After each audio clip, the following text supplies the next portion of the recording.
Hey guys, welcome back to my channel. Today I'm going to be reviewing the Samsung Jet 60 stick vacuum, and this thing will run you about $250 depending on where you bought it. I bought mine from Home Depot and it was a little pricey there, but I will leave links down below for like Walmart and Amazon type pricing. Right here you can see that it does come with a lot of different attachments. Part of the reason it's called a pet at the end of the name of the vacuum is it has a really cool attachment specifically for pets, which I am going to show you during this video as well. And it does have a wall mount so that you can hang this on the wall while it's charging. As you can see, it's this really pretty like rose gold color. And that's actually one of my favorite things about the vacuum is that it really is, it looks nice just sitting in your kitchen or wherever you have to keep it at.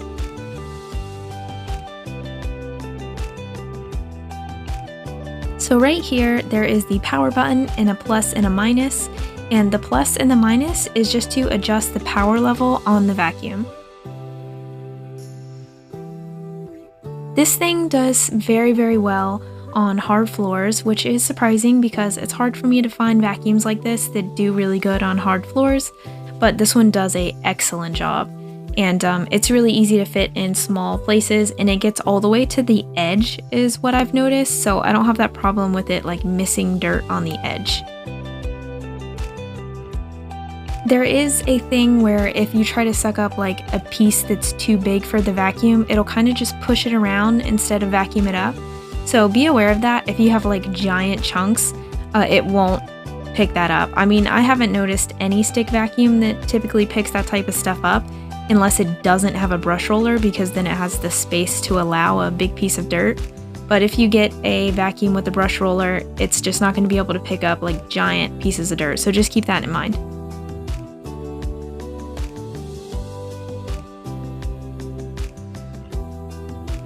So this is just me showing that it comes with other attachments, and most stick vacuums do come with this thin, small attachment.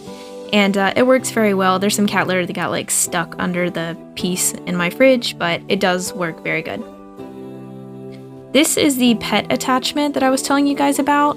On the bottom it has like a roller brush with rubber on it and this material that picks up animal hair.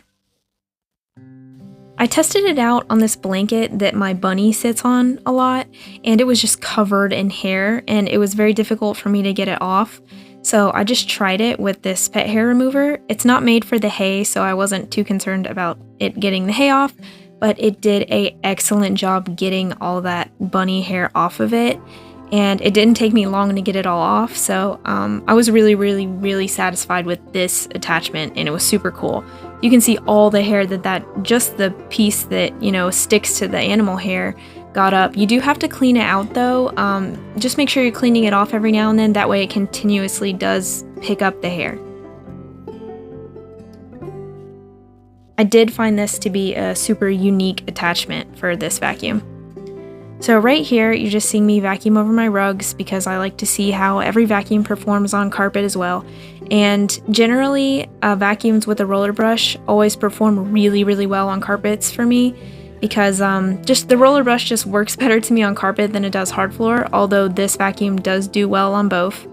But it did pick up a ton of junk off of my rug, which was super satisfying. Right here, I'm going to show you guys how to empty the dirt cup. This is one of the features I absolutely love on this vacuum. You just press this button and the entire like dirt cup comes off. The reason I love that so much is a lot of other vacuums I've tried have this like door that opens up, like this little flap at the end, and I have to like dig my hand all the way up in there to get stuff out, and that's not how this works. You just twist it off and dump out the dirt, and that spot that's usually hard to get to is right there, so you can easily just get the hair and stuff off like you see me doing right now. And that's so much easier to me than the stupid flap door where I have to like shove my hand up in there. For my last vacuum, I had like a little pencil that I had to stick up in there to try to like get the dirt to come out. So this is much easier to me, and I absolutely love this design.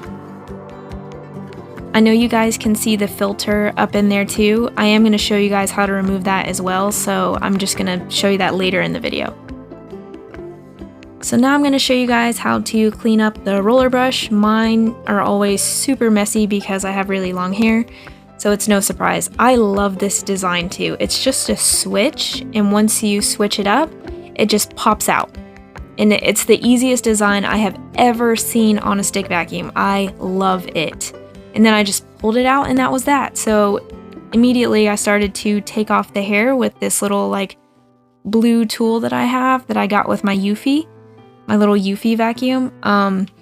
I always use that for all of my stick vacuums to get the hair off. So here's me just removing it. I will leave a link to this tool as well because it is super handy when it comes to like getting hair out of brush rollers.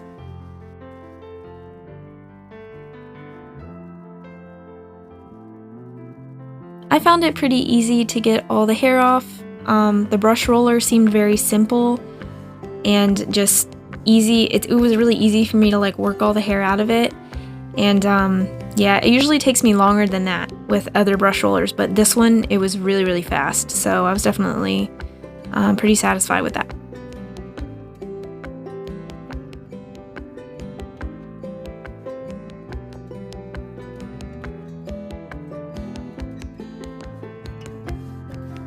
So right here, I'm just putting it back in. It's super easy and it just clicks into place. This is the easiest design I've ever had with cleaning out a roller brush, and I just love it. I don't have to use a quarter to like lock and unlock the brush roller or a screwdriver. So this to me was a super convenient design. That's all the hair that I got off the roller brush. So those definitely needed to be cleaned. I'm going to go ahead and show you guys how to take the filter out. It's mega easy. All you have to do is unhook the dirt cup like I did before, and the filter is right there. And you just pull it out, you rinse that thing off, you let it dry for 48 hours. And I think it says 24 hours in the instructions, but I always wait 48 because it's still wet usually after 24. And then you just click it back in there. It is super easy. Everything about this vacuum is incredibly simple and user-friendly. I want to mention too that the instructions do say that you can rinse off the silver mesh filter inside the dirt cup, so make sure you're rinsing that off once a month, and also rinse out and clean out any dirt that's in the plastic dirt cup, just the plastic piece. You can use soap on that, and just making sure that that stays clean too. And there's also another filter inside the vacuum. If you take off the dirt cup and then you untwist that rose gold piece there, it'll pop off and you can see inside that there's a fine dust filter that also needs to be cleaned and just rinsed off once a month and then set out to dry for about 48 hours.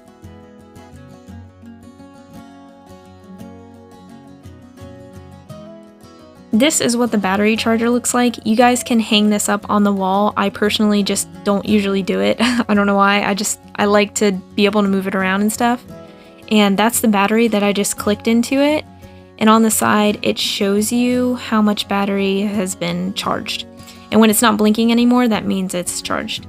And putting it inside the vacuum is super easy. You just click it into place. And when you want to take it out, you just push that button and pull it right back out.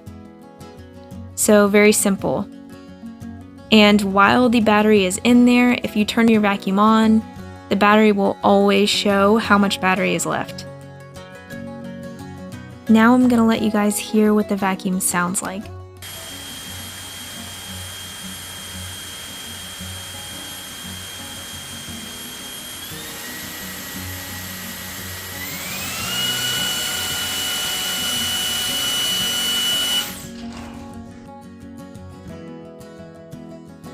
This vacuum is really flexible. It almost has to touch the ground before the other side starts to pop up, so you could get under a lot of furniture with this thing.